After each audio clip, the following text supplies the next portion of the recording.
6:30 p.m. The date is March 4th, 2013. Gary Ciccarone. Here. Rick Charette. Steve Wachowski. Ed Nason. Jim Freeman. Here. Bob Collins. Here. Clifton Camp. He's going to try to make it. Ed Kamal. Here. Okay, we have 3 regular members absent. Okay. Ed, you have choices tonight. Yes, I do. You can be Ed, you can be Steve, or you can be Rick. Can't he just be himself and be on the board? Yeah. Well, it's Ed, so. Who do you want to replace? You have to pick somebody because that's who Ed you're... Mason would be good. That would be Okay, Sandy. he's going to take Ed's seat.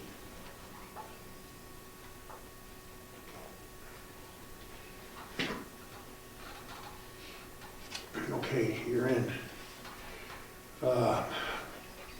Okay, Phil Emilio, am I correct? Correct. The members of the board, Ed Camo, Rob Collins, Jim Freeman, Gary Ciccarone, and George is, Nick is our administrative assistant, and that's Mary Lou What's her name? McLean. Anyway, I had a couple of questions about your zoning. I bought a piece of property in Brookfield last year, and I'm looking to build a residence here at some point in the future. I was going through your zoning, and I did see that manufactured housing is permitted in Brookfield. it is, yeah. A lot, because I didn't see any village right around town, so I saw it in your zoning, but I didn't know if there was some miscommunication there or something. It is permitted on a single lot by itself. Certainly, yeah. Okay. Not a lot of it around. No, I didn't see much. The minimum first floor ground square footage is 864. Would that apply to a manufactured home as well? Or is that for just a regular home? That applies to homes in general. That's a pretty big, 864 square feet, well, for almost one person, that's why. you know, I understand. And- You're gonna have 2 floors? No. I'm just pursuing my options right now, that's all, really. Where is the, What's the normal size of a manufactured home? I don't know what the actual normal square footage is. so where's that? I mean, that might be why you don't see so many around, because the A64 might be larger than the standard size. I don't know. I think it might be Yeah. The A64 does apply to, everything. it applies to, yeah, everything. So, just so you know, I mean, the zoning is what we work with. Right. And what the building inspector, you know, if you go get a building permit, he's gonna have to go with that as well, right? But there is a process that you can try to get a variance. Okay, So if there's something that's. he's the new chairman. Well, that's- No, but I mean, that's sort of the process of zoning is that the rules apply to everybody, except there's always if you have a compelling case, Right. and there are specifics that I don't know off the top of my head for what the criteria that the ZBA, Zoning Board of Adjustment, would apply to a request for a variance. So, but there is a process, and, you know, if you've got a good reason and it meets the criteria for what ZBA would consider, that's another avenue, if the zoning doesn't work for you as is. What size house do you have? The reason I was discussing manufactured housing is it would be temporary. I'd like to build a normal house with a foundation, but my time frame might not allow me to go that route. That's why. What are you talking about for, a manufactured housing is a temporary structure Right. until you can build another house? Right, That would be With a foundation? right. See, Because it's. that presents a couple of problems in itself, but I mean, It's about 2 houses on one lot. you'd be hard pressed to get a variance to allow 2 buildings on a lot. Right. So that would mean if you put one up, you might have to take the other one down when you build the second one. I don't know what your plans are, but. So I know that my next door neighbor actually, apparently, before I moved in, she did, Pat Sullivan, Yep. did have a situation where she got, maybe you know the details, but she did My understanding is that she had a house there previously and built a second one and she had to agree to tear the first one Yeah. down as part of it, but she didn't have to tear it down until after she was Moved in. occupied the second one, right? So, Yeah.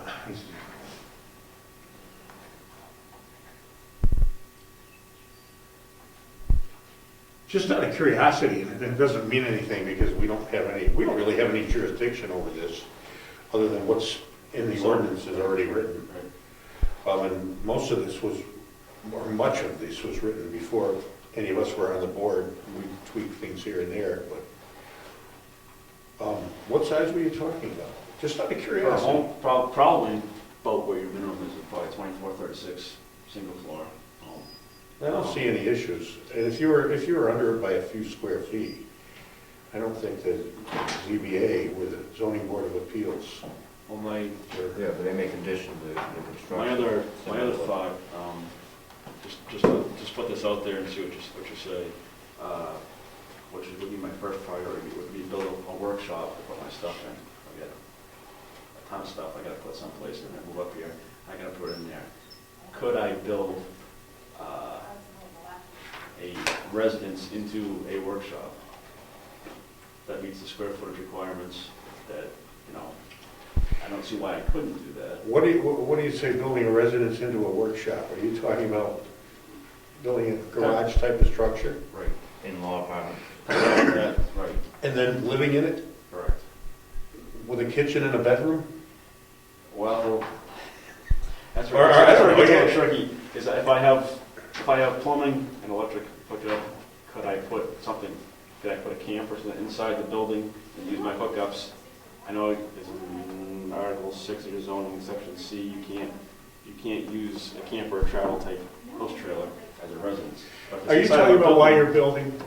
Same thing, yes, it'd be temporary, same thing. I don't think you're going to have a problem. Actually, one of the selectmen have been after us to address that very issue of allowing campers on properties. This would be inside though. There's one of the selectmen right now. Go ahead, tell them what you're talking about, Billy. Actually, right now, you can, if you are building a new residence on a piece of property, you can have a travel trailer that you can live out of while you're building your residence. Really? The moment the residence is complete, you have to stop living on the travel trailer. Oh, yeah, okay, that's You interesting. just arrange it with a code enforcement officer. Yep, all right. So it's a non-issue. Okay. is there a time frame on that? Of how long you The can have? extent of the building permit. So that's You what- can renew a building permit, but you can't run it 20 years. Yeah, really. I think the max time is 18 months. That's probably all my different angles, if that's doable. The good news is it's a small town, right? And we do have rules and regulations and we do follow them, but we're also a small town, so it's, Like, I'm from a small town, it's becoming less small. That's why I'm looking well, apparently ours is getting less small too. We have a new residence, you know? Yeah, it's only one person. It's skyrocketed over 700. I'm just curious, where is your property located? The old governor's road. Where? You know where Churchill Brook goes under the Yep. road, right there on the right hand side? Yeah, it's nice down there. Yeah, it was fun. But How big a piece? it hasn't been surveyed, it's from tax Yes. year, it says 62 acres. but I haven't surveyed yet. How much? 62. Oh, you got a chunk of land. There's some wet on it, but not too bad. Good luck. But I would put a building up first, I just have to put my stuff in, and I don't know if I should, to build some living quarters inside there, or what I can do to have some place to live. They're trying to do two things at once. You're talking about a garage I type can't of make thing. that, it's not feasible. A workshop. Do everything. Well, just a couple examples of some recent building. Down here on 109, we had a gentleman who built a shop. He put in a living residence up in the upper section of the floor, or in the second floor, and that's where he's been living as he builds his house. Right? When the house is complete, that residence has to be kind of dismantled, so it's no longer a living residence. Could it be an accessory dwelling unit? If it's attached to your house. Yeah, it has to be attached. Can't be separate. No. You can have two For a dwelling breezeway units between on the one two of them, we property. got it attached. The other one Can become an is, accessory building, though. it can become an accessory building. Yeah, you don't have to tear the building down, you just can't have it be a dwelling. You have to take the kitchen out. You can have a bathroom in it. Well, that's, I want to have a bathroom anyways, it's a workshop, obviously. You can even have a shower. You just can't have a kitchen, Can't be- bathroom, can't be living. and a bedroom. Yeah, Can't be an apartment if it's not attached. Nobody tells you where you put your. The other one is we just had a resident that had a fire and lived in a travel trailer until the house was made livable again. Where, do you know, right off the top of your head, probably not where that is in your zoning stuff, so I can, It's not. it's not, oh, okay. Where, what is? Where you could live in a camper temporarily until you get something. It has been traditionally done and allowed, and until there is current zoning that specifically addresses it, it's been allowed to continue along with the building permit. So we put a stipulation on it as for the building permit issue. Generally accepted practice. Right. It's the section, Article 6, Section C, it said that it was not to be used as a dwelling. It doesn't say anything about temporary or in anything, or, you know, fire situation or anything. Which one are you talking about? The zoning ordinance? Yes. Could you read the text of what it says there? I don't have it in front of me. Camping or travel type house, trailer, or recreational vehicle may not be used as a dwelling. As a permanent. Permanent dwelling, it should have, that word should be It permanent. just said, that just says dwelling. it Right. doesn't say- Those are one of those things that we have to address. Right, right. It's obvious that the town has not got an attitude about I it. can see that, I appreciate that. It means permanent dwelling, Okay, all right. okay? As a temporary residence while you are building a permanent dwelling, it has been traditionally allowed, In 18, and is currently allowed as long as there's an active building permit, and that's 18 months max, pretty much. Although, unless they come into. There are exceptions to the rule, and you just have to come back to you actually have to come back to the code enforcement officer and the board of selectmen to get that addressed. Okay, all right, well, That's the code enforcement officer's I've phone. run into him a few times. Okay, well, answered my question, that's great news, great news. All right. Yeah, we don't want to make it impossible for you not to be here. Well, it's just trying to transition, it's by myself, it's just don't start a firewood business. That's what I do. You're a logger? Yeah. I'm just kidding. Sorry. We'll talk later. We'll talk later. It's been one of the most controversial subjects in the last 5 years or so, right? It has been the most controversial subject in the last 5 years. Should have said that, I guess. I don't know, campgrounds. Oh. Well, not Right there. yeah, but now see, we've got a new one, so we'll take the pressure off the firewood business stuff. I don't think anybody would really object to you wanting to build your own, and be able to stay in that area while it's very restricted. Yeah, I realize competition up here in the private market's gonna be a little different than where I'm from, but where I'm from is. Everyone needs firewood. You Yeah, won't, down south where I'm from, there's not a lot of people doing it, and there's not, the people up here, everyone's doing their own wood and stuff like that. But, Just stay fair and honest. yeah, that's, I do. Well, I hope we answered all your questions. You did, thank you very much. Thank you, good luck. Yep. Good night. Town meeting next Tuesday. come vote. I can't. He's not a resident. Then don't come vote. Just come. He could attend just to see what's cooking. Always a good idea. See what he's got himself into. If he puts a trailer out there and gets a building permit, then he's a resident. That's right. Yeah, absolutely. Of course, that's a lot to do between now and Tuesday. There it is. New voters, we can help you, you know. Okay. All right, that's that. Let me get the agenda over here. Now, that's Phil Emilio. Welcome to Brookfield. Okay, CIP. Well, what I put together here is the beginning of a working document. I have a lot more information and stuff that I've done, but the board needs to do it together in terms of the roads. I talked to Brad Williamson. I don't know, I'm sure you've all looked at it briefly, right?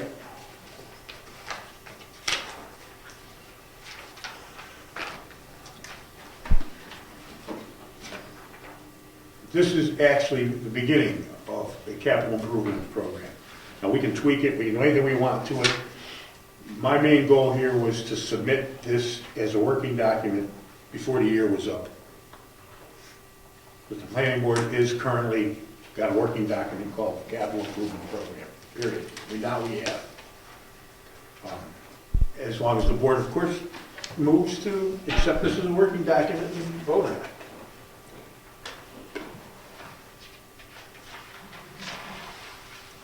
We can do what we want with it after that, but at least something's in place and it's started. And I'll explain why. I talked to Brad Williamson about this because there's so many pieces to the road committees. I mean, there's 35 roads. The ones with the asterisks are the class 6. Some of this stuff may be a little incorrect. The stuff with the numbered sign in front of it are state roads that we don't have to deal with, but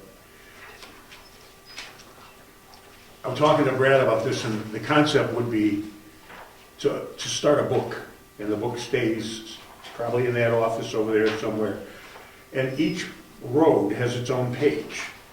Like if you go to the thing about roads, I just have a sample there for 2 roads. Garney Road was just done, and I may have something wrong because I wasn't involved in it, but it doesn't matter. This is all subject to being updated or changed to meet reality. Clark Road, that's what we did, because Ernie Brown, myself, and Bob Leonard are the ones that made Clark Road happen back in '02. And Brad Williamson, but he was working for the road agent at the time, Cy Moody, so he wasn't in the push to get it done phase other than the execution part. Anyway, what we would do is, and Brad seems to like this idea, is have a page for every single road, which could become 2 pages or 3 pages, who knows. So that it outlines the entire history of whatever is done on that road in the past, whatever we can glean from records now, and the future, of course, will be notated, so that there's always something sitting in town hall that say, we did this in that year, and it's a centralized location for that information for every road, instead of having it all over the place, because that's what we've got, it's all over the place. And half of it's based on, yeah, I think we did that. Nobody really remembers, unless they were to go dig out the information from Pike Industries and what the contract stated, and sometimes the contract isn't what was actually done because there were changes, which there were with Clark Road. So the point is, there'd be a book, the road book, that would have road status in it. And this, I just put this together as, as a bullet point thing, and annual cost production and budget. We can tailor this. I can explain, and I'm going to wait till there's more people here because I don't want to do this 3 times. The reason I set it up that way was the annual cost could be one thing for maintenance. The projection is another thing. And the budget itself is what we can afford, perhaps. So we pick a budget that we plan on, and maybe the costs aren't absorbed by the budget, so we can't do certain things, but we still can have a projection. Anyway, that's what this is. The building is another deal, boy. There's so many things that need to be done over there, like if you're townhouse. I mean, read what I have here. Everybody needs to take a look at the SMF.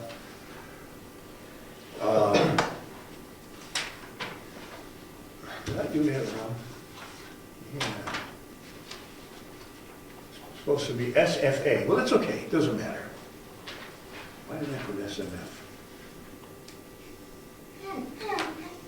I did it. Doesn't matter. It was late at night. I'll fall back in that excuse. It's SFA, Salmon Falls Architecture. Oh, boy, there's more structural problems now with the townhouse. If you read this,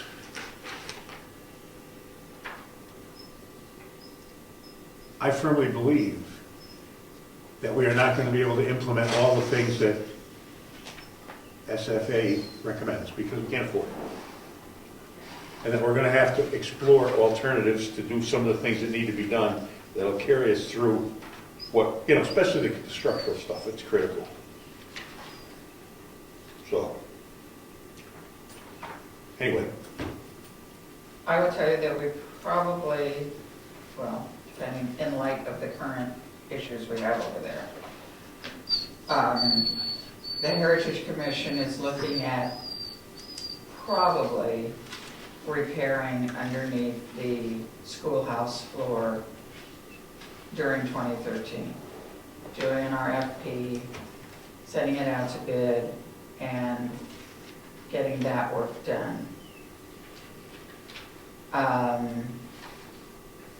There's another point I was going to make for you.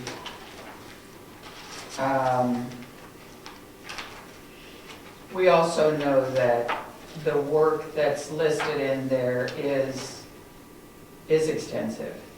I will also, I have not mentioned it in public, but I will let you know that I've mentioned it to a few people around town. 2019 is the 225th anniversary of the town's founding.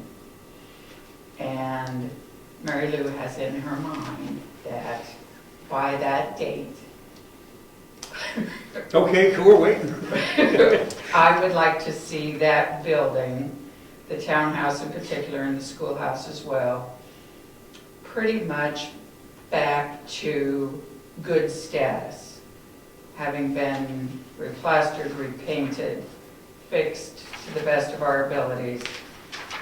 And the Heritage Commission and a 225-year committee that will be formed will go out and try and find grant funding and anything else we can in order to do that. Probably not federal funds. Good. So we are anxious to get going on projects over there and see what we can do. Yeah.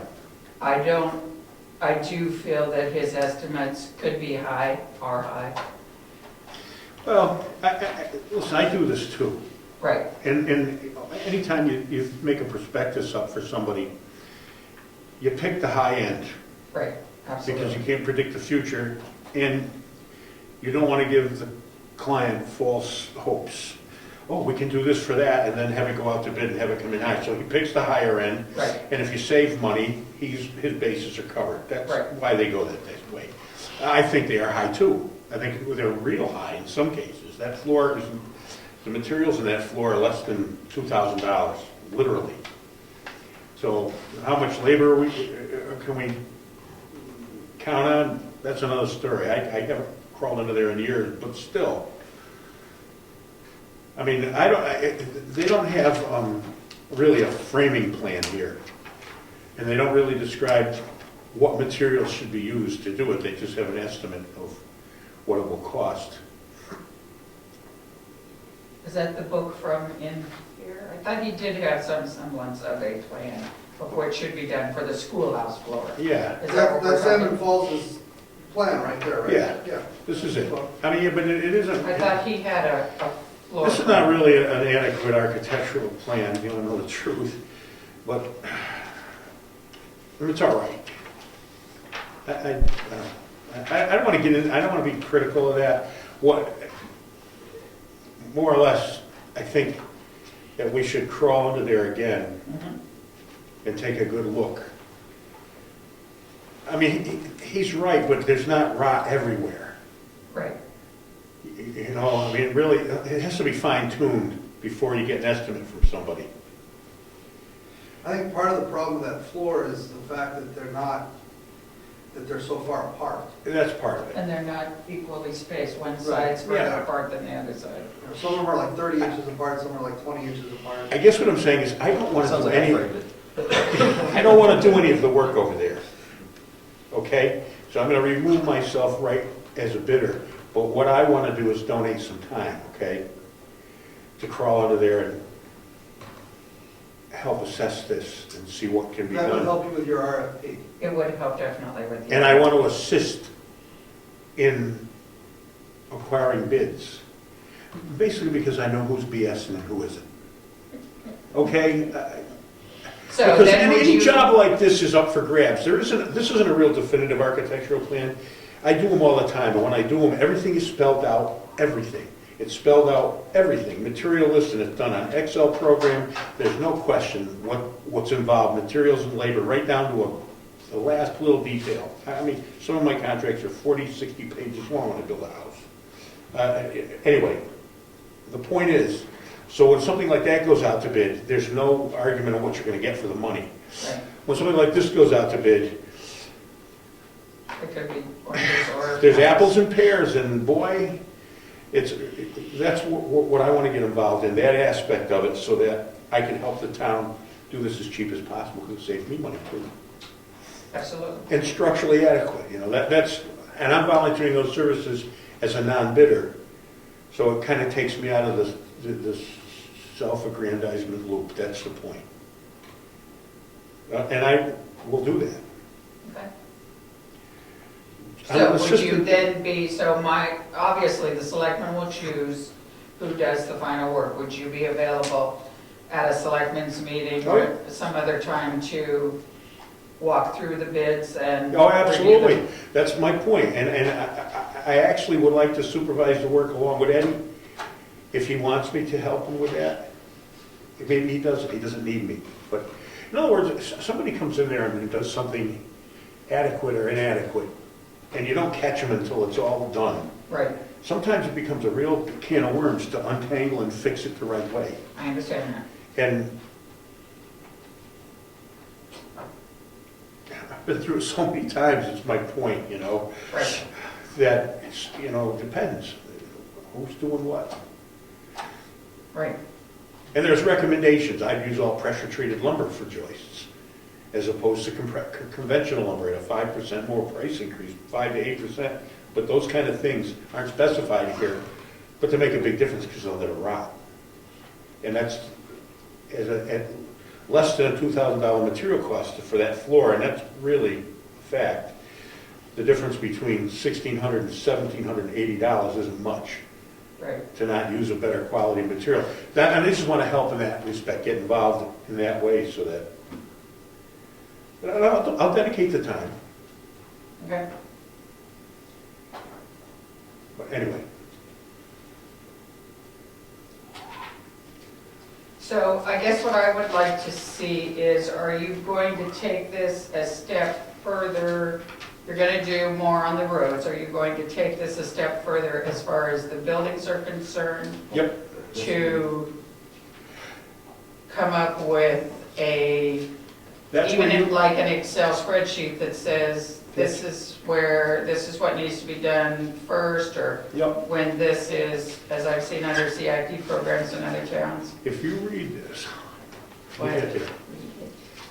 I gotta go there. Basic idea is that It it's says- proposed as a working document, then probably be more of a living document also where it will progress Absolutely. over time It will as absolutely. needs change. Right, And that's the general idea of the CIP. Where's my head page? Yep. We'll definitely be addressing the buildings, no doubt My about lead that. page here. Right there.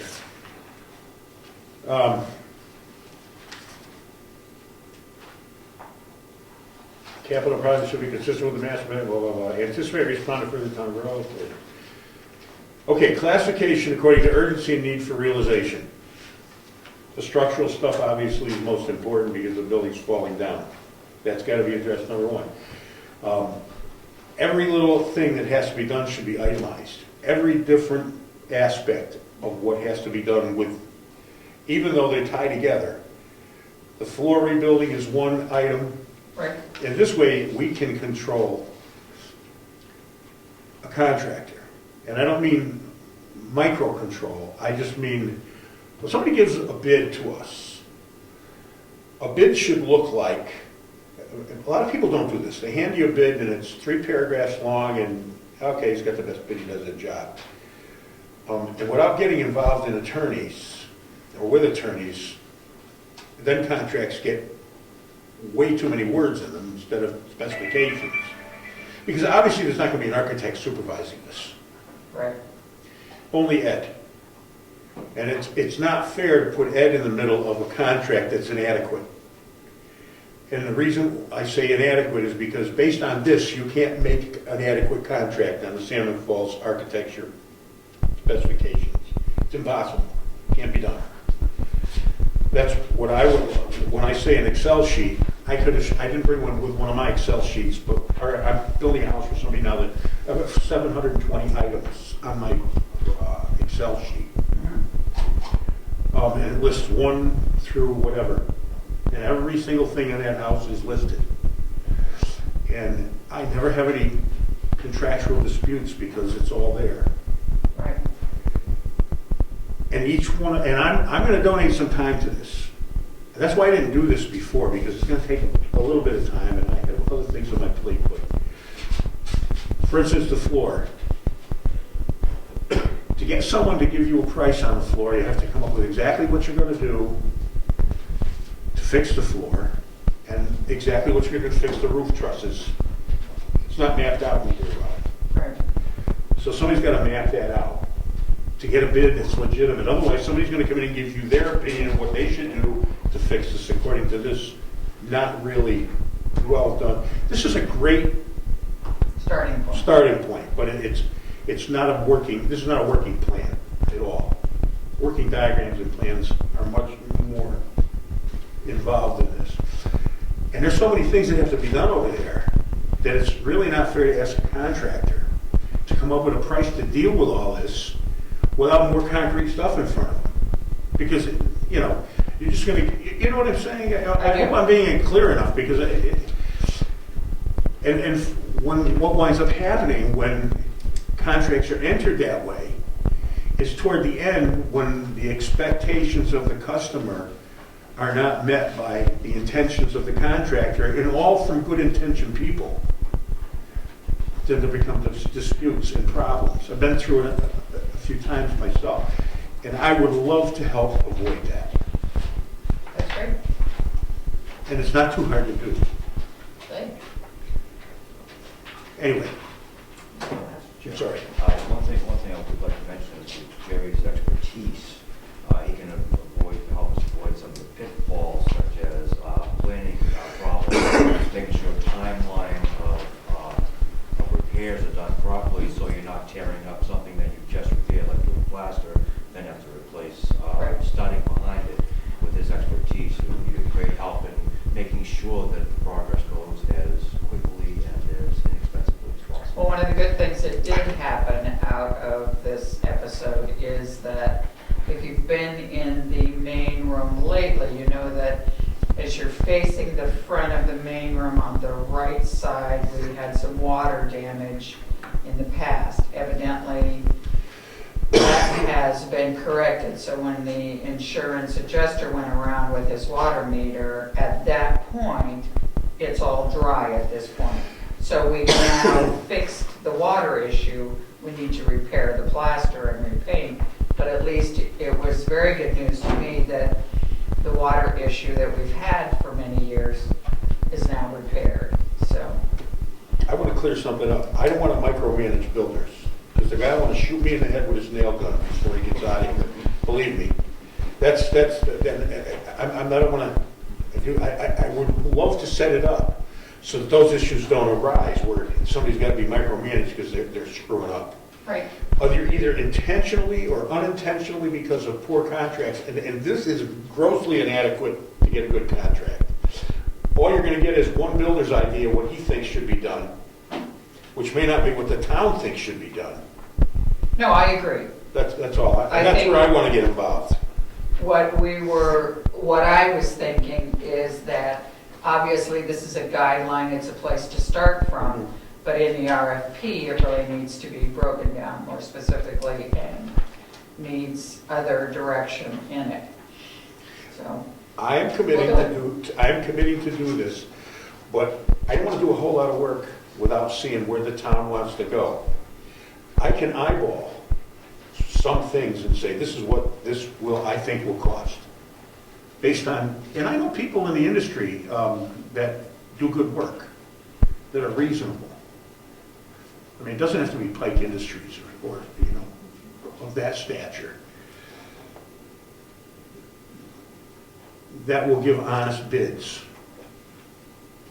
and that know what they're doing.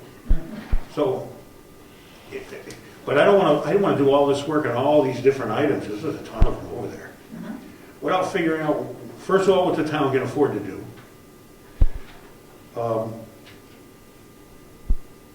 And the priority items are the big deal. The structure of that schoolhouse is, it's a disaster. Everybody knows it.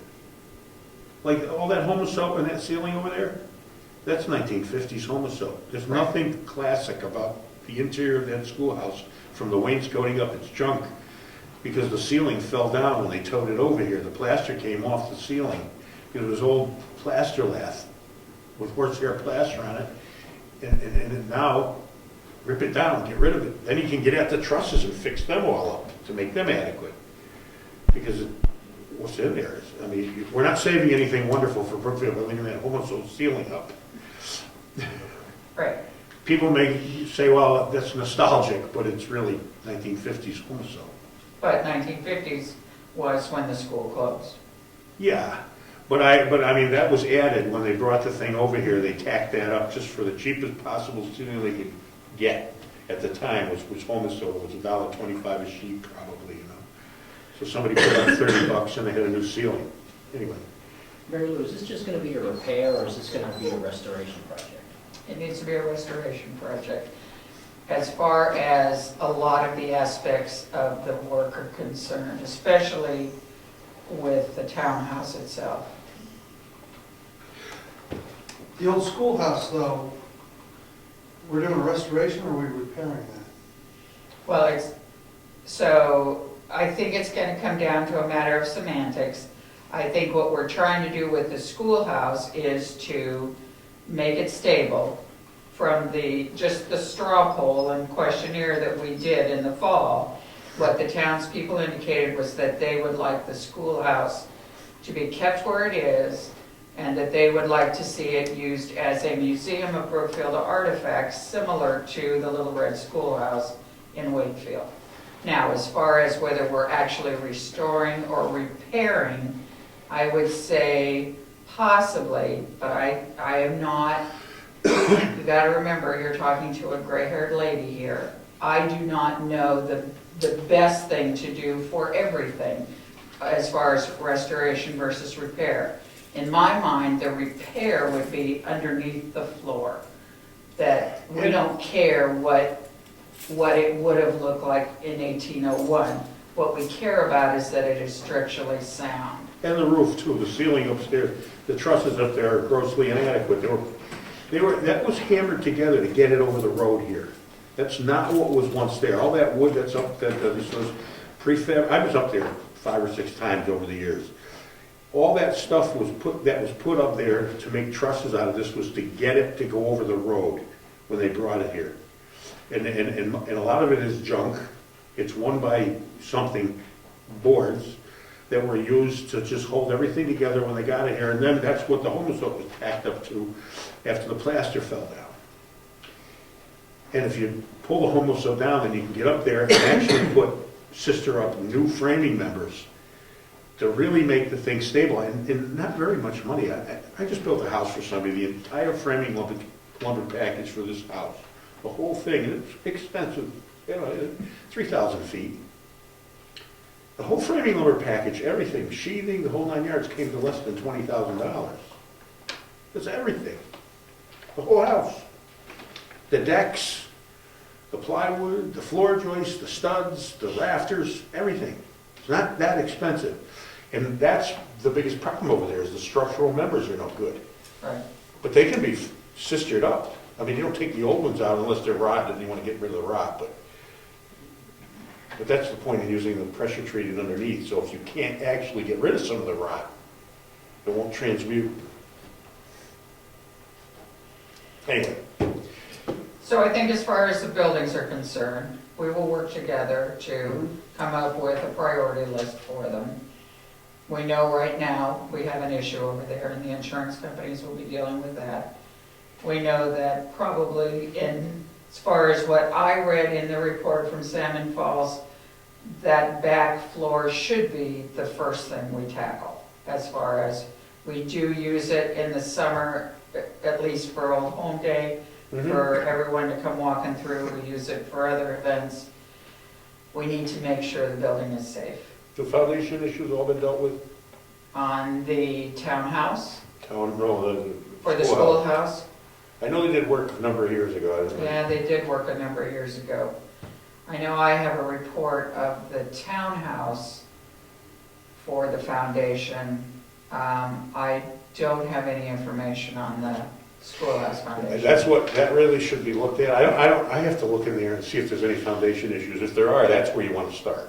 Yep, I mean, the foundation's the bottom, and then work your way up. yep. If there are any real structural issues other than that, you're right, the floor's next, and then Number one, I'd like to thank the chair for all his work on this, which is a very good start for what we need to get into, what we call for from our master plan. What I would like to do this time, and we can address a lot of the issues that we're discussing, is I would like to move that we accept this capital improvement program as a working document for the planning board. Second. all in favor? Aye. Okay. You want some discussion first? No, I have to say, anybody opposed? Okay, any discussion? I'm sorry. So my only point of discussion is that I just want to point out that once it becomes a working document, it's more of a pain in the butt to change it. That was the only thing I was going to raise. I'm not opposed to making it a working document. It just means that now it goes into George's purview, and we are going to be making changes to it in the meeting. And my only question was, do you feel happy enough with where we are for the starting point that you don't want to go off and work on this for another 10 hours and then make it a working document? That's why I left it so minimal. There's not really much here, and the reason for that is if we make it a working document, the door is wide open, whatever we want to put in here. I could have loaded a ton of stuff in information that I have home, and if I put that in the working document, then it becomes, that's it. So, yeah, this is a good start because there isn't too much, if you look at it, I mean, this is just basic, it says C, Salmon Falls, and this is just a few items here, so. I'm not suggesting that we should make it a working document. Yeah, I understand, yeah. Just raising the question because it's easier to work on it. Additions aren't changes, that's why I left it minimal. Okay, well, whether it's change, however we change it, whether it's adding or deleting, just editing, I mean, it just takes up meeting time. As long as you're happy where this is, I'm happy with it, so. Yeah, as a beginning, it's good, I mean, I'd just like to say, it is a very good foundation. It touches on all the major points that we have. But it leaves it open for a lot of expansions in some of the areas we have to go to, specifically the townhouse and how we're going to format our proposals on roads and buildings. I think it's a very good start. So But the it's only, going to take a lot of work. it's okay. The only reason I didn't tackle this earlier is because this is really complicated. oh, it is very complicated. It's extreme, and if you're gonna get into something complicated, you have to put time aside and put it, and do it. And that brings a whole bunch of people together because it's never a one-man show. And I couldn't muster it before this. I kept thinking about it, and I wanted to start, but we had other stuff on our plate, and I've had other things on my plate individually to prevent me from doing it, but I can do it at this point. I would suggest that we meet in whatever, I have a suggestion here about a meeting, and the selectmen can get involved through the ex officio, the planning board, to the extent that the members want to get involved, yourself, I don't know how much you want to be involved in roads, but Brad Williamson on the road committee, when it comes to the roads, when it comes to the buildings, sit down and get everybody's idea and build a priority list. That's number one. Forget about costs or everything else. What has to be done, and get every single thing that see, I'm in full, SFA. Yeah. What every single thing they want to have done, forget the numbers and costs, put them on the list. They could be number 30 on the priority list, but put them on there. We can get rid of them if we want at any given time, but then everything is listed, and then we can start working on them based on, and we can do that. And how much time do you want to devote? Obviously, I'm a busy person. I know As that. town treasurer and chairman of the Heritage Commission and working still a 40-hour job. Would you like us to do that and then get you involved? Lord, no. Okay. No. A woman, you know. No, here's what I would suggest. The only other recommendation I would make to you is that this needs to also include, in my mind, any updates to this building as well as office equipment and things like that. And I don't Well, quickly. I see have it. building status here, and the building status basically only covers the structure of the building. As far as capital improvements to equipment and things like that, that's a whole other category.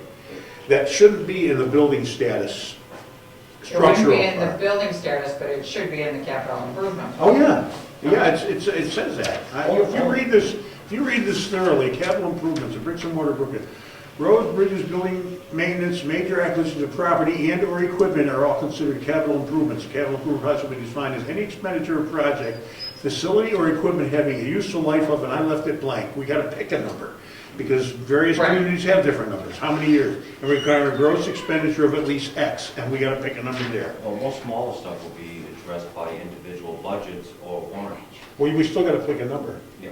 somewhere. I mean, it's $5,000, $10,000, $3,000? Usually we don't buy computers in a $10,000 lot, I mean, a computer costs $1,000, we buy it, or whatever they cost today. But we gotta pick some kind of number. This is what our capital improvements we're gonna consider as the bottom line. I don't care what it is. As far as timelines, we should probably consider, 2, 5, and 10-year plans to look a little bit further out, especially where it comes to the roads, so that's going to be more of a long term. The RSA say 6 years. And if we can do that, we're doing great. We could flex it a little bit as far as what our general needs are, especially budgeting and keeping costs down for our taxpayers is huge. Yeah. Never. If we can get out 6 years, I feel like, holy moly, did we do something good? Because we haven't got out any years right now. I mean, we're just looking at this from... Do the members of the board want to work on this collectively? Mr. Chairman, I think you have a motion. Oh, we do, I'm sorry. We do have a I forgot. To accept this as a working document. Yes, please. I derailed this, I'm sorry. Yeah, I thought thank we you. voted on that. Okay, Well, we're discussing it. we didn't have a discussion. Yeah, all right. Any other discussion? Okay. Having hearing no other discussion, all in favor? Aye. Opposed? Abstentions? It's now a working document. Mr. Chairman, could we maybe make a stab at trying to, I don't know, make sure we have a more complete list of things? Not so much checking all the roads, because I don't know all the roads in town and things like that. I'm just thinking like other categories, just so we have them on the list and we don't forget about them. We have to do that. I don't know if you want to entertain that now, or? We can start the process now, but we got to make a system for doing this. In other words, if we're going to make a list, how much do we want to put on George and send him off to work on?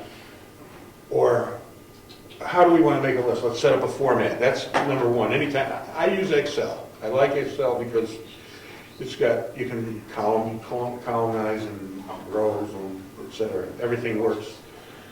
I know. So you can make a priority list and have a bunch of columns saying estimated cost, actual cost, projection, blah, blah, blah.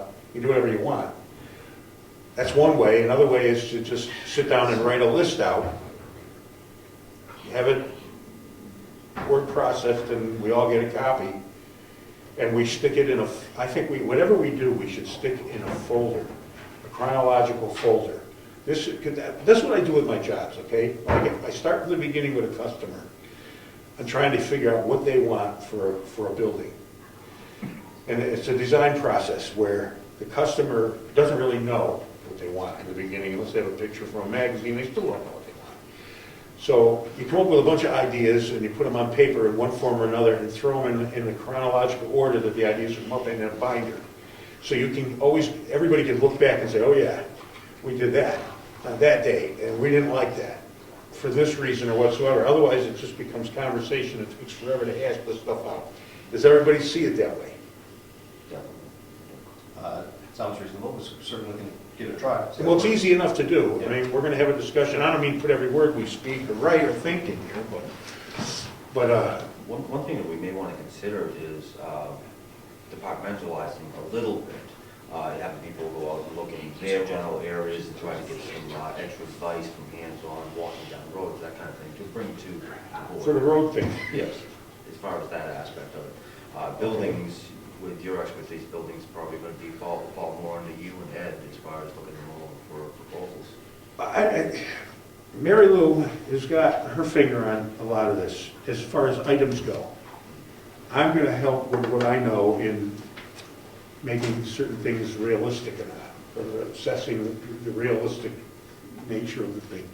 As far as the roads go, Brad can sit down and really give us a heck of a good idea of what's going on throughout this whole town with roads. Eddie can do it. I mean, Eddie knows the whole town. He plows them. But we can get a lot of information from those guys, and we can actually make a whole list. Like, each one of these roads, like I said, if they have a page, one page, 35 pages, and add to it, there's 35 roads. Some of them wouldn't be much of a page because they're class 6, but in a folder, in a binder, as a chronological history of what is done to these roads. And start with that. Make a list out. That's for the roads. Sit down with Ed, the board, and Brad. He's perfectly willing to come here and donate the time. It'd be an excellent quick reference. And you got the reference right there, and anything that's been done or will be done is right at our fingertips. But the building, We're taking care of your dog for you. Yeah. I let her water, Cliff got her some water, I don't know if you got her some food. Eventually you're gonna take some responsibility for yourself. you do rabies shots. No. Heartland? And we're not rabbit either. As far as choice though. At least I know it. Okay, thanks. Thank you, I appreciate it. Penny loves you. I haven't known to fool with the mouth. As far as choice, She we're doesn't comfortable create- with everything we possibly can. He's so used to it as it is. Would you like to sit down, and I don't know, whatever members of the board want to do this, sit down, get the Salmon Falls architecture book, and make a list, which we can add to or subtract from later. Well, I've given you a spreadsheet many months ago. I'm happy I've to, got it right here somewhere. I knew it. And that was listed in his order of priority. Yep. So, obviously, the schoolhouse floor was first, and here's mine. So I'm happy to do anything else you want to update this or make it, you know, get it down to like one line versus the whole explanation of what needed to be done. Tell me what. Well, this is kind of good. Kind of good? No, I also it do is, the because, same. no, I'll tell you why, because, no, it's not verbose. Mostly okey That's doke. the point is, it's not verbose. It's not like very verbose, you know, like, oh God, gotta wade through it. You want to explain that word for the rest of the? It's language? succinct, it's succinct, it's not overspoken. Okay.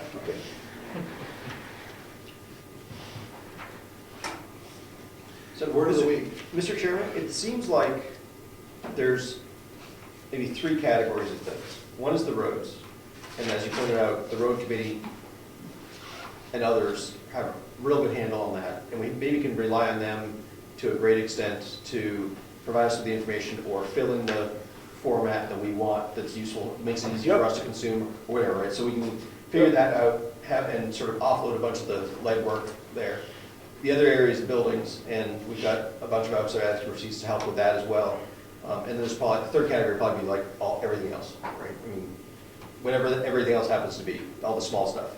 The Right. equipment and things like that. Right, yeah, you know, and I mean, there's probably a decent list of that stuff, once we actually start thinking about it, because it includes cemeteries and, Land. you Yeah, know, any land that we have that's been deeded to us, any, you know. yeah, I didn't put any of that in this working document, because I didn't know Right, but we need to figure out what those things are, right? Well, there's, And how many town cemeteries?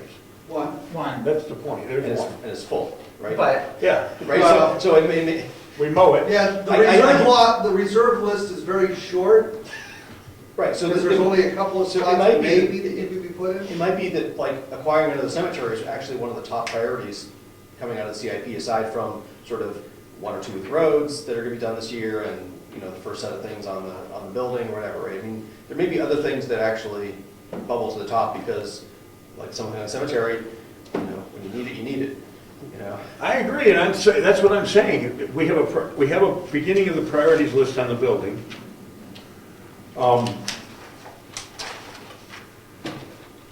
I haven't verified any of this in my mind. I'm sure you're 100% correct with all of these things.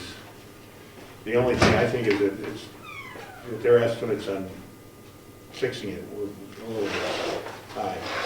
With a right, lot- I was just trying to give us, at this point, a general place to start as far as what they suggested for cost. So we can go back, I can go back and rework this. The only thing I would ask is tell me what you want to see. Okay, well,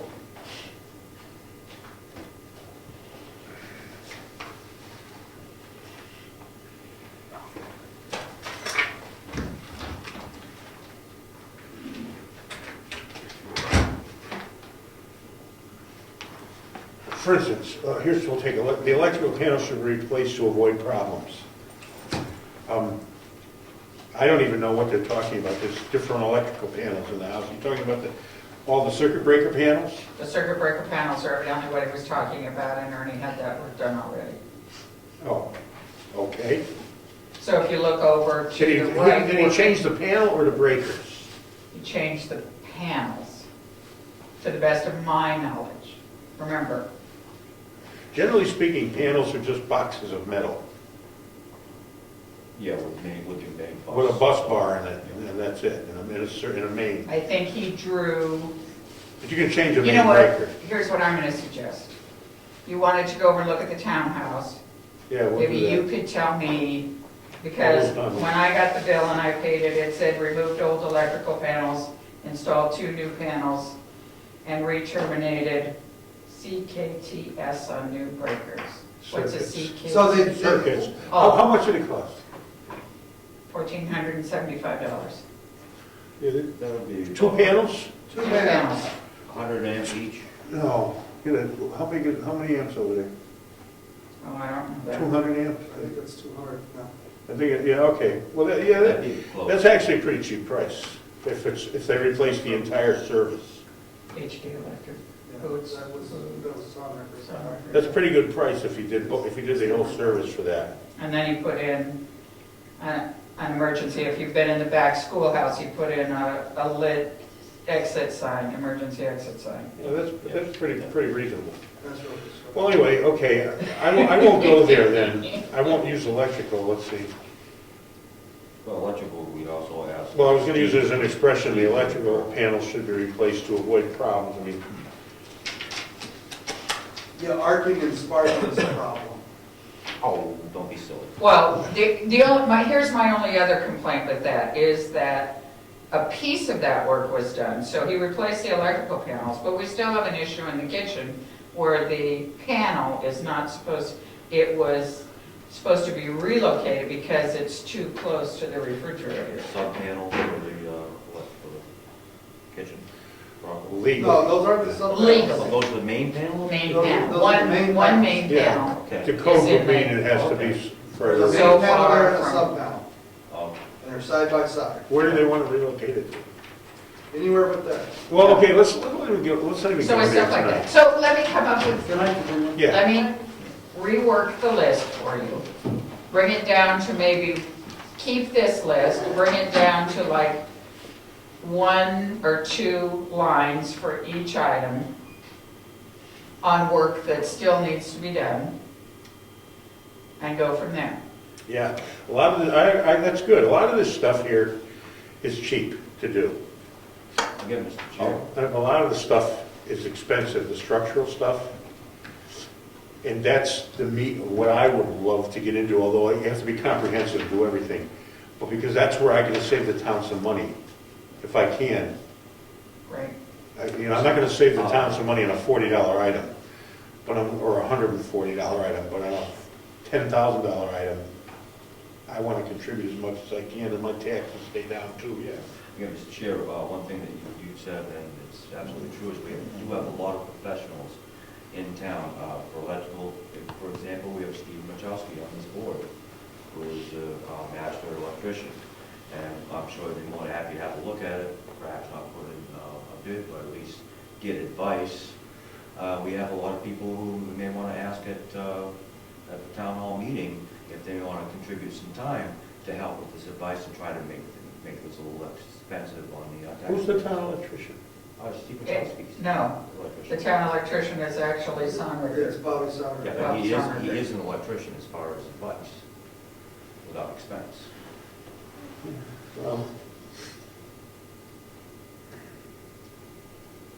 That's something we can look at, possibly ask some of the professionals in town if they'll contribute a little bit of time to help out with this project. They're welcome, everybody's welcome. I think it will take a town to make the buildings right.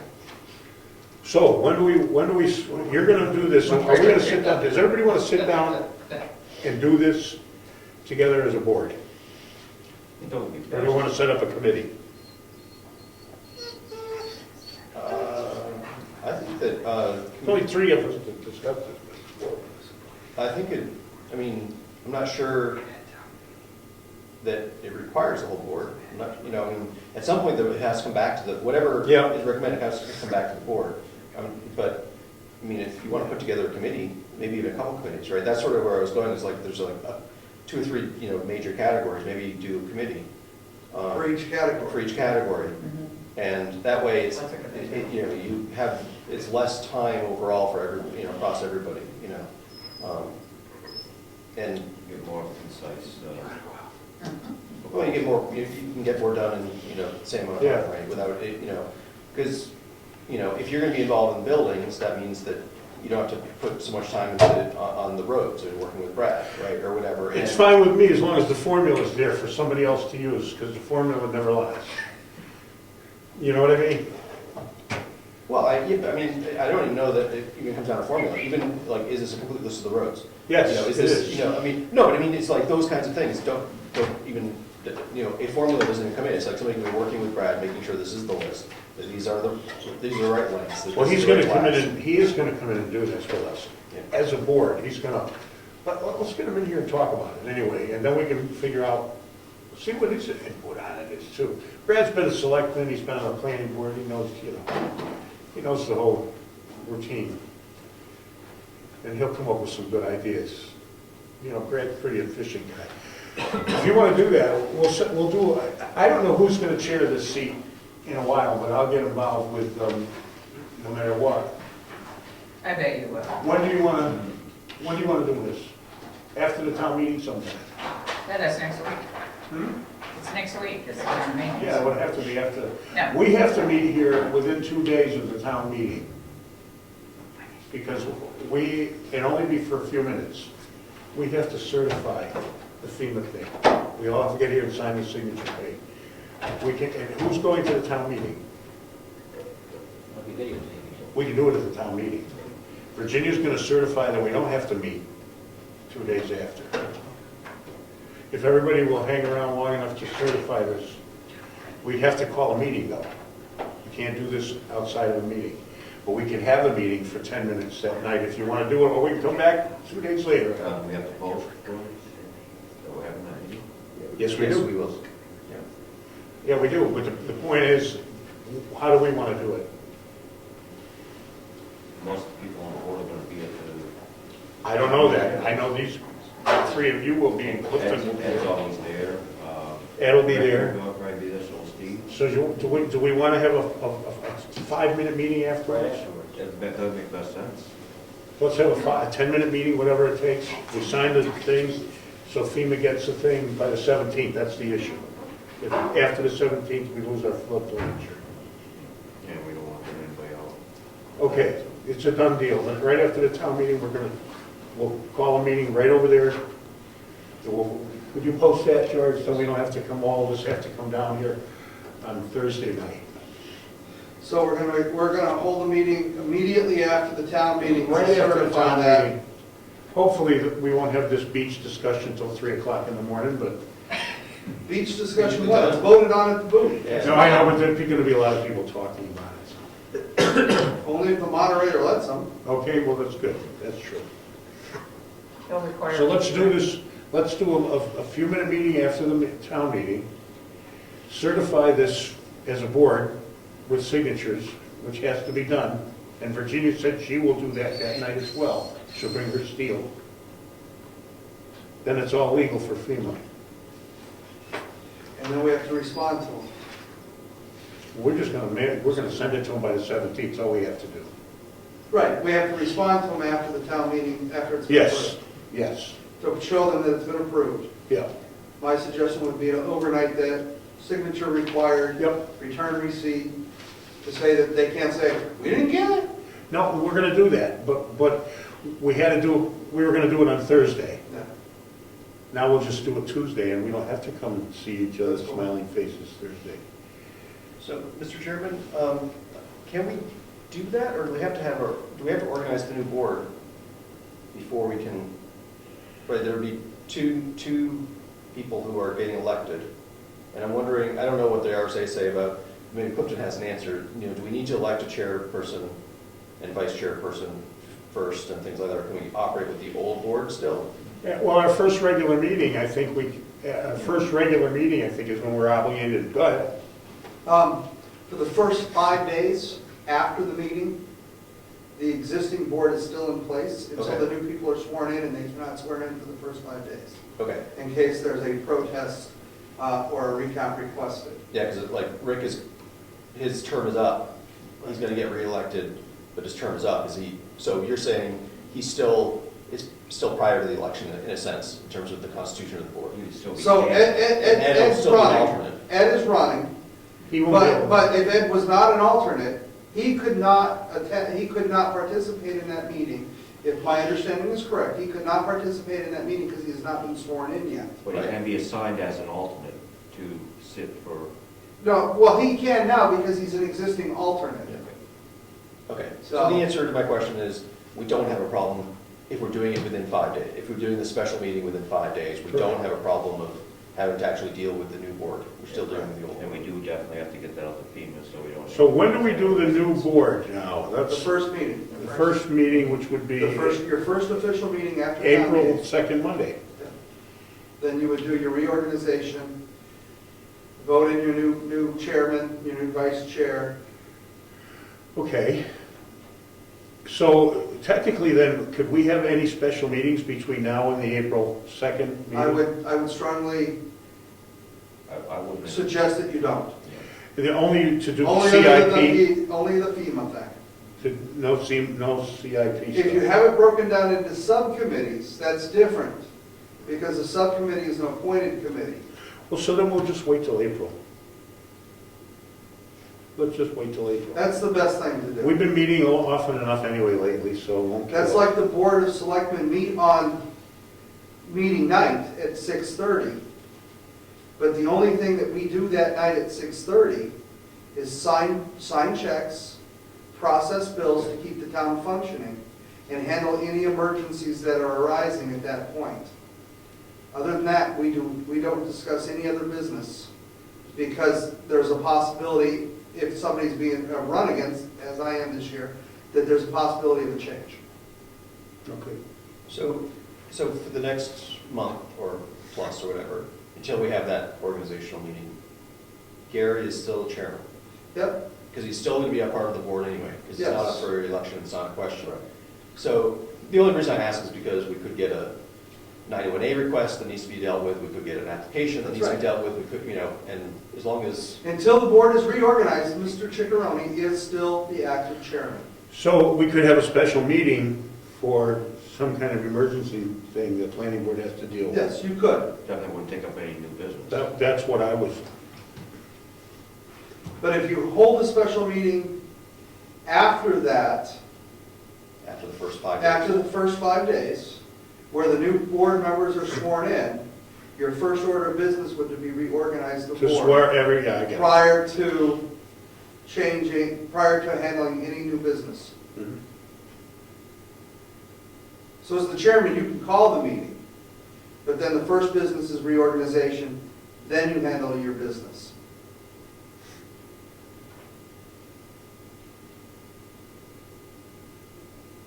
Okay. So, I can meet with you personally. As long as it's okay with Lance. And, I I'm bet just it would kidding. be if you cooked dinner. Pardon me? She said, if you cook dinner, We could talk about some of these things. Sure, absolutely. I'm gonna crawl around under there, I wanna look at that floor. Okay. I don't know what day I'm gonna crawl under there, I'm gonna crawl. It's, Because I don't know, I'm talking through my hat right now, you know. I need to crawl under there and look at it. you know what, I would venture to say, we're not gonna do anything until the snow's gone, Yeah. obviously. I don't know if I can even get under there. So, and if you do, would you close the door? Pardon me? Would you close that Is it little door frozen and go open? back? Oh, sure, I'm not gonna leave it open. No, if I can get in, if I can get in, I'll be able to get out. And it froze open? That's what happens, a lot of times it's frozen, you know, you Yeah. can't get in, you can't get out. Right, so I would say we have time for you to do that, but at least till the snow's off the ground. Yeah, I'd like to look at the That's easy. foundation, I guess they didn't write too much about the foundations, it must be okay. They would have picked that up. We would hope.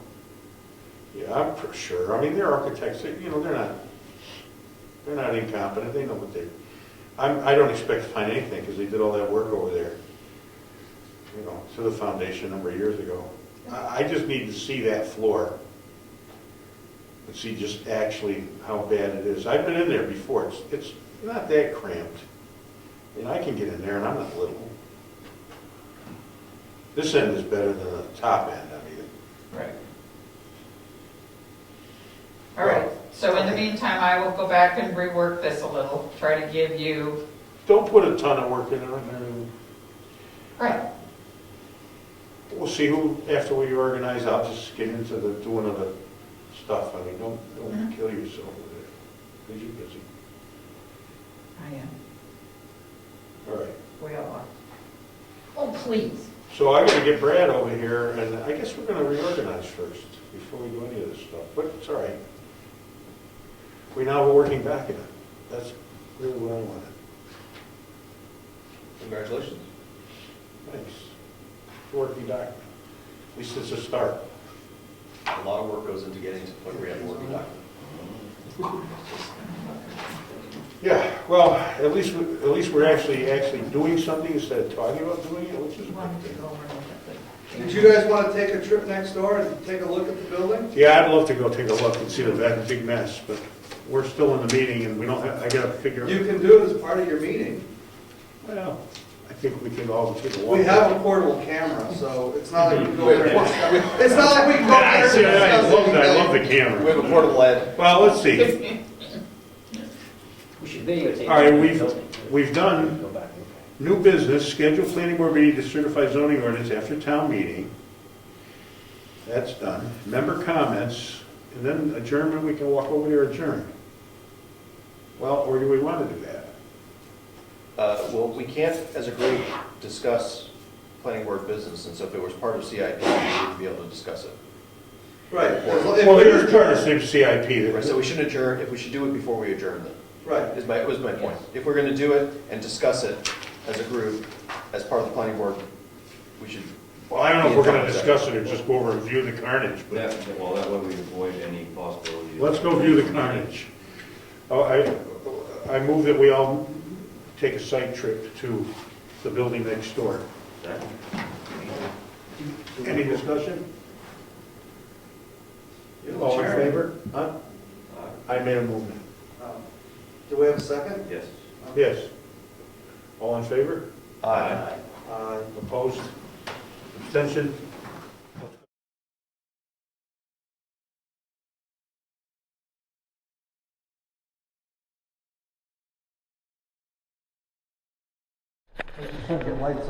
Kind of smell it already. A little musty, doesn't it?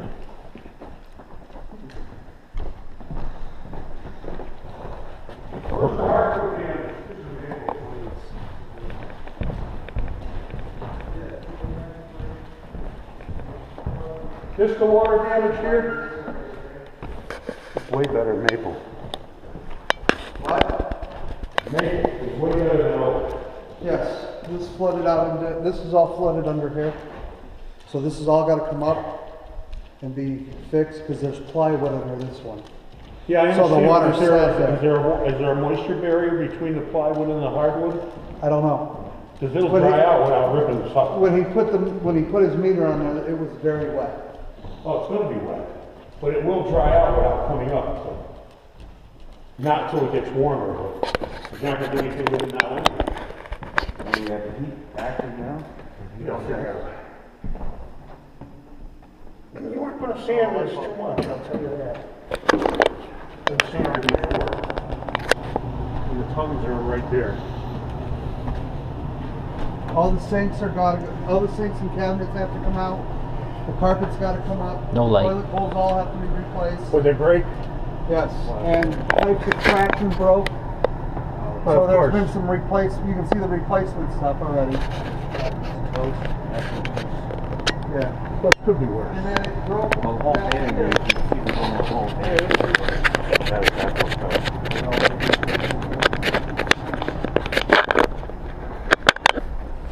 All the copper back here broke. Yeah. Split and cracked. Who replaced that?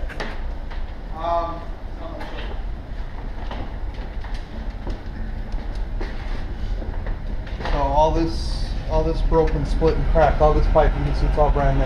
Salmon Falls wanted new heating systems in.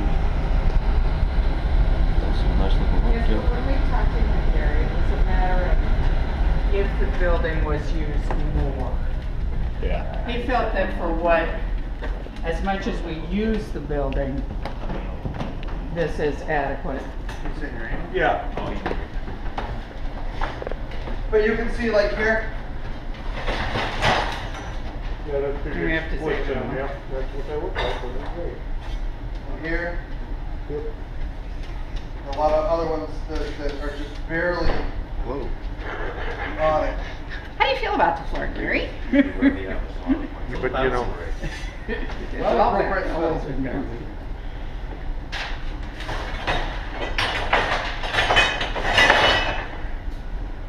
That road did repair, it's nice work. Very clean. well, you wanna know the truth?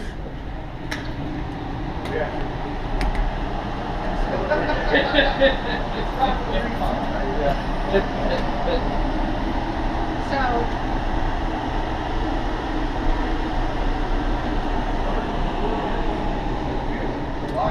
It's actually worse than it used to be because it was never this spongy before.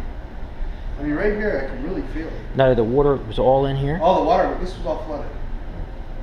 This is actually dried up nicely because these boards are actually put on pine board, and it has a gap between each board, so it allowed all the water to drain through and not sit, and the air to flow through. Now, can the moisture get out from underneath this building? Yes, we have moisture barriers down below, and it will evaporate, and we have open venting around it to maintain it. I mean, it doesn't smell like mold yet, but If this doesn't come up, it will be. This damn carpet. So, and you can see the mold starting in the back over there already. On the back side, underneath the cabinet, you Oh, can see yeah. the mold back there. All the sheetrock's got to come out on both sides.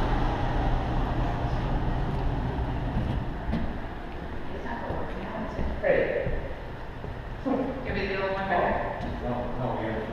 See that? Look at that. Is that the Wrong wrong size socket. So what am I gonna do, put this one I back? think you are. I think we have the other size over there too. Marilou, do we have the original chandelier that I see in photographs, that big That's fine. iron I thing? don't know that we do. I would say we probably don't. Hey, look, it worked. Well, yeah, it's just. There's a guy in Jersey that'll make that for you. So what's happening with. The old chandelier, the original one. Is There you that go, good girl. they're doing all the work. So I get the impression we have Is that me? a little bit Is that moving? of say A little bit. Very little, not like. He's setting it out. You know, that's easily remedied too. There's more posts and carrying tables. Right. So Gary, can you tell by looking at the floor how many turns it's been in? No, I can tell you real quick and easy with a butter knife though. Or a steak knife. Just gotta make sure you're not, it's tongue and groove, right? So Yeah. you really say it. I can't tell you how many times it's been sanded. I can tell you how many times it can be sanded. I can't tell you how many times it's been sanded, but I can tell you if it can be sanded. Now, here's a good crack right here. Oh, you know. I mean, Oh, you're feeling for the tongue? yep. Gotta clean the dirt out.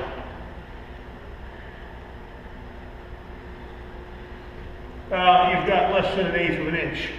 Been sanded 2 or 3 times.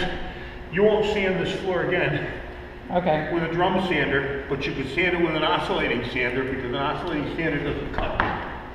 In other words, you can strip the finish off the floor and perhaps if it cuts a little bit, knock down the ridges on the joints and then varnish it again. But you're not going to take a drum sander and this floor give you a cut into the tongue and you can see it. Only 16 or so left. You know, it's usually 3/8, it's usually, what's on the original lumber? It's quarter. The tongue is top and bottom. So once you cut down close to the tongue, then you'll see the tongue, work. You could, this floor could be done with an oscillating sander. You know what I mean? One of those, it's like instead of the one with the drum. The drum, you can overcut quick and easy by The that. drum will strip that right down to the tongue in no time. Oscillating sander won't take anything off the wood unless you're sitting parked over a spot that will strip the finish right off. Now, we wouldn't do anything to the floor and then work on this. I wouldn't touch it. Well, we have I'd let that to dry out. do, we have to do something over there to the floor. You And don't if we're know- gonna do it over here, put the board in, You don't know that you're gonna have to do something over there. Yeah, we do. Why? Because it got wet? Yeah, It may dry right out. I understand. This is maple. If it were oak, it'd be history already. But there's plywood underneath here though. Yeah. So, Does that mean any, I don't yeah, know. but it'll dry out. I mean, the water and the heat and, Would you be hiring out refinish, or would you be doing the volunteer thing? We don't know what we're gonna do yet. Because I think volunteer that's thing it. would be worth trying to resurface it at least on a temporary basis. So a piece of what still has to be answered by the selectmen is, there was evidently an 8-foot semicircle, as I recall, Clifton, that would need to be probably taken up, stained, and the question was, well, wouldn't we want to do the whole floor at the same time? Are you talking about removing a bunch of that floor there? That's the impression I got, Why? that's what he's talking about, that's what the insurance company's talking about. because Then you it's have what? to, what makes them think they're gonna replace that and make it look like this? They're not. They're not. So So we're my gonna buy a whole question, new floor for the town? and see, that's what I'm saying, is if that is damaged, then they should replace the whole floor. Is the stop damage? I would agree with that. I wouldn't agree with replacing part of it because you'll never make it look the same. You won't even be able to find the same run of lumber. Right. Right. And then you'll have to sand it all the way down to the tongues again just to make. I know, and just to sand it down would be almost, Was the That would be insurance very company time willing to go for that? huh? Will they, The thought was we'd have to talk to the subcontractor when it got to that point, what do you mean? as I recall. Talk to who? No, it's got to do with the insurance agent too, that's representing the town. Yeah. The town's insurance will have to pay for that, and then they'll go after the other, the oil company's insurance company. That's the way it should happen. Yeah, if that's damaged to the point where it needs to be replaced, they should replace the whole floor so it matches. Because you're right, you're never gonna match that section to this. And you'll ruin the historic value of the floor in the building. And how so? By replacing the whole floor, you mean? No, by replacing part of it, and No, making it okay. different. Not to mention. This has been replaced anyway, this is the original floor anyway. I'm quite sure of that. He also included, Just 200 years. plywood underneath. That's 200 years old. They put the plywood on underneath. 1823. So this carpet has to come out as well. Yes. I will tell you one thing, I don't know how much the town, what the gamble is, or whether you want to gamble, that might be nothing, because it's maple. It might simply dry out. Could happen. Because it's open underneath and it's open above, and then the water will go. And if the floor doesn't cup well, this is the best time of year for that, and it heats off. That's even better, because it'll dry slow and cup less. It may or may not. I mean, I can't promise anything, but if it doesn't cup, it'll look just like that. Two of the concerns that they had was the cupping of the boards, and the fact that because it's possibly plywood underneath, Yeah. it's gonna hold that moisture in and develop a mold. Black mold, he called it. Plywood, yeah, yes and no. And if that's the case, then the black mold would make this building unusable until that black mold's removed. Black mold would be a small area. 8 foot. As long as we pay attention to it. 8 foot. If it dries properly, it may not even. You're right, there's a lot of ifs. Yeah, that's what I said, how long do we gamble? I'm not willing to gamble with anybody's help in this. Oh, absolutely. I mean, by waiting 3 months to see what happens. But if we keep a close eye on it. Well, we're not doing this section of the floor until after town meeting anyway. Right. No, it's That over okay. there, the bathrooms have to be done by the way to make this building usable for town meeting. We're gonna get Perfect. So they're coming in to do that. Oh, you gotta at least take it up. You don't wanna leave Oh, it. yeah. That'll be all fixed. That'll be all fixed by town They're meeting. just gonna take it out, not gonna replace it. No, it's all gonna be replaced. While the plywood's wet. You can't dry it. Huh? Underneath. It depends on the style. Running fans and stuff. Yeah, they're bringing in fans and dryers for Yeah, it. they only have to let it dry for a couple of days. They're gonna bring in dryers to dry the plywood? Fans, yeah.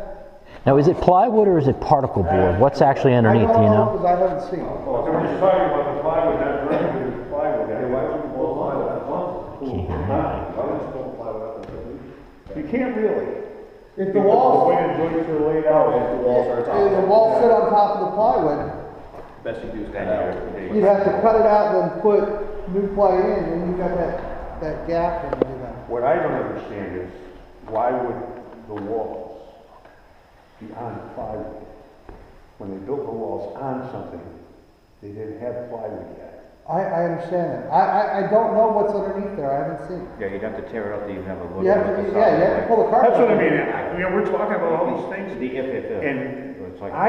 the town really needs to crawl into it. Somebody, some people in the town. Because whatever Salmon Falls did was great, and they were here, and they got it in their head when they left, and they wrote a thing, but they didn't detail everything, which is a real hassle, because nobody knows really what the hell's going on, or what the heck to do, and what you want to ask the contractor to do, because nobody's really put a close eye on it other than the other guys. And they're not going to come back unless you give them a big fee to supervise your bids. You know what I'm saying? I do. Oh. I wasn't planning. And I'm going to donate some time, because I don't want to It's see the what town you do. spend 40 grand when it could spend 20. All right, if we're done over here, let's go Okay. back to the other side, so I'm not letting all the. Adjourn and go. Can you put this back wherever you found it? You want me to lock this? I can lock this. No, it's already locked. I know. I don't know why. You left the light on. Oh, I'm sorry, I thought I turned it off. It should be right around the corner. Where's the other? Right. No, that's the, post at the school. Oh, yeah. That's the new town. That's the new town. It's in the yellow paper. Where? In the town, here, In the reports. There's your Oh, reports. okay. here. There's more of them over next door, guys. Yeah, let's get out of here so we can.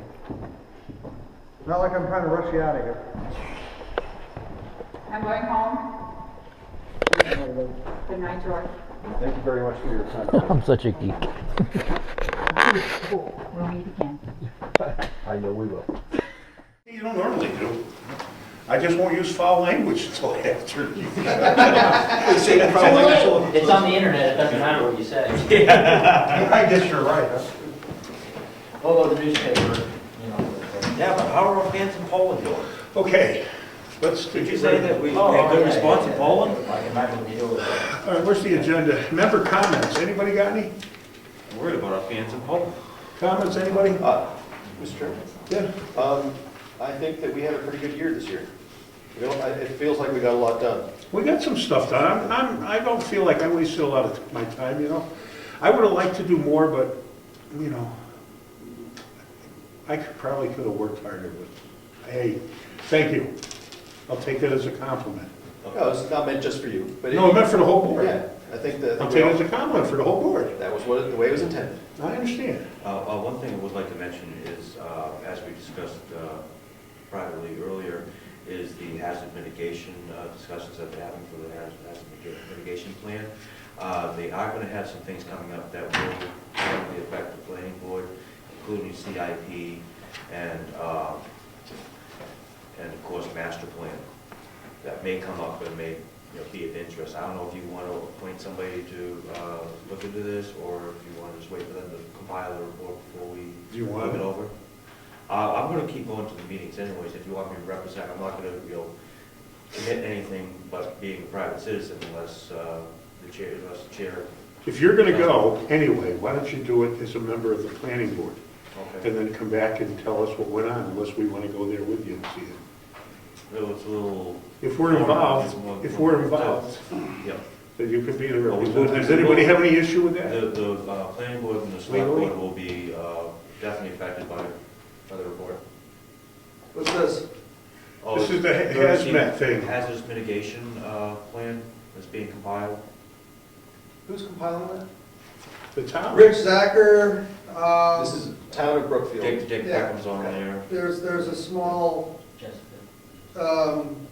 committee that's doing it, Yeah. subcommittee. Is this kind of like the anti-missile, anti-nuclear ordinance we had? It's more like saying No, that if it's the dam required. breaks. This is required. Yeah. If we have a dam break. if we He's have going a- anyway, and I just thought it would be a good idea, if he's going to go anyway, let him be a representative from the planning board that's involved. Then he should come to the selectmen's meeting and to the hazard mitigation Yeah. meetings. I just went to the first hazardous mitigation meeting that I attended last week. Yeah, with Rose and, or with all those guys, yeah, okay, Yeah. that's fine, you can Yeah. be involved. And I'm sure they would love your input and your help. Yeah, well, where I have, HAZWA for You're experience, the mainly designated officer. hazardous materials training and first response training. You have? Yes. Well, there you go. It's a shoo-in. It fits. Where? So, I just didn't want to commit anything without talking with you first. I'm talking with you. so what kind of, Mr. Chairman, do you mind if we talk about this for a couple minutes? Okay. So what kinds of hazards are being considered? Things that are being considered, of course, we do have a couple of dams. If those burst, what areas below those would be endangered, what kind of road damage, if we're going to have areas of the town sectioned off, where we may have to have evacuation, things of that nature. It kind of ties in with the emergency management piece of the town. So those are kind of- things like We're not natural- talking chemicals and dump sites. No. But this would be what like we- if we had a hurricane come through and It's we're another, flooding. yes, it's another part, Yeah. it's another part of the FEMA hazard mitigation, Also, federal government. One thing we should consider, where we do have a main route, which is used quite frequently for trucks carrying hazardous materials, that's something we may want to look out for as far as possible spills. Well, there is a mention of hazmat in here. Yeah, there is a mention of hazmat, we are locked up, but as far as The how we'll response respond team is the as Wakefield a EMS. community, and what we'll do with the people that may be displaced in case of a hazardous material spill. How the town's going to respond, they're going to be brought here for temporary shelter, or what we're going to do from that point. There's a lot involved with it, and it's definitely something that we should be keeping an eye on, because it will be coming here, we will have to act upon it. And who gets I assume there's going to be some kind of document produced. It's going to be going directly to the select board, and the select board would have to assign it to the individual boards there. Like, they would send what they want, and so on. Is there an RSA that covers this? Or is it state policy? I'm not on it. It's, yeah, Well, you say. I'm sure there is a hazardous yeah, mitigation. there's FEMA and Homeland Security want hazardous plans in place as far as response. This is not out of the state, Don't believe it's a state RSA enforcing, I believe it's mainly. like OEM or one of them. Yeah, I believe it's mainly federal. I'm still in the preliminary stage, I haven't gotten into it very deeply, I've only been to one of the meetings. So does FEMA or Homeland Security, whoever, get a copy of whatever we come up with? It would be in our documentation here, and they would definitely, if they were here, if they come down, they will want to see our plan for organization if there's an emergency, a declared emergency. I'm sure state. Find out if we're obligated to send them whatever plan is constructed. I will. That'd be interesting to know.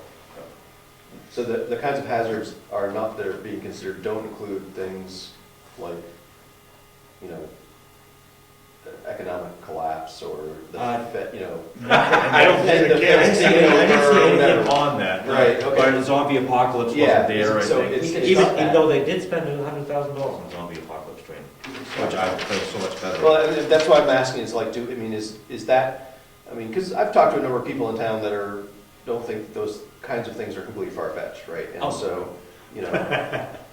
But it's mainly on natural disaster, and also emergency planning for environmental, say, hazardous materials spill, Like things of rail. that nature, how we'll respond, what we have for a generator, emergency equipment needed, what organizations we're involved with as far as Wakefield Police, Wakefield Fire, other organizations that would come to respond to emergency and how. Pandemic, you know, you're Pandemic. talking pandemics, you're talking, all